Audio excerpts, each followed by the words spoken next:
everyone. So if you were reading along with me this week and you can remember the beginning of the week, which seems like the longest time ago, you'll know that I was reading The Devil Between Us by S.C. Wilson as one of my 3 ebook reads this week, and this is the video review. So if you want to check out my Goodreads review, it's just a little bit further down the page.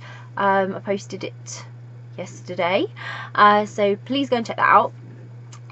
So The Devil Between Us by S.C. Wilson, the book actually pleasantly surprised me. I wasn't sure what to expect. The title didn't allude too much, and the cover artwork was simple, but it didn't allude too much to characters or what the book might be about.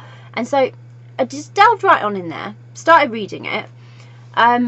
There's sort of an opening chapter that really captures you as a reader and intrigues you, and then the character building starts from like chapter 2, and you start to learn about main character Jessica, as she was a child. So actually the book actually starts when she was a child, and it sort of follows her life and her journey, because very young she loses her whole family in a very horrendous event that happens. It's very the sort of time zone for this book is like America before the Victorian times, so it has a very Western feel, you know, to old little towns,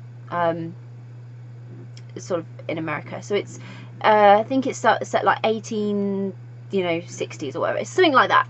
And so it pleasantly surprised me, because history isn't my biggest thing. I'm not a massive lover of it, but I do like to watch movies and read historical things with historical settings and historical characters, and the book really surprised me. And I enjoyed watching Jessie's journey, as she went from being Jessica Pratt to becoming Jessie McGinnis, and she has to overcome a few things. So she loses all her family, and she finds herself taken in by an old lady who lives on a mountain, who cares for her, brings her up, turns her into the young woman she becomes. And then when she's alone because this old woman dies, she has to go to the nearest town to trade, to survive, sort of thing. And she's not sure she'll be accepted as a woman, so she disguises as a man. That's all part of her plan with the lady who's been taking care of her, to keep her safe. And she goes into town, she meets Abby, and a relationship starts to form between them, but she keeps holding back because she doesn't want Abby to know the truth about who she is. And so it's all building on that relationship between her and Abby, keeping her secret, keeping her location a secret, like where she lives, and it's all got all this historic building to it, and it's just a brilliant read to really sort of capture you as a reader and make you feel for the characters, and you get a good feel for the setting and everything. And I was, like I say, pleasantly surprised, and really actually ended up enjoying it a lot more than I originally thought I would when I started reading it.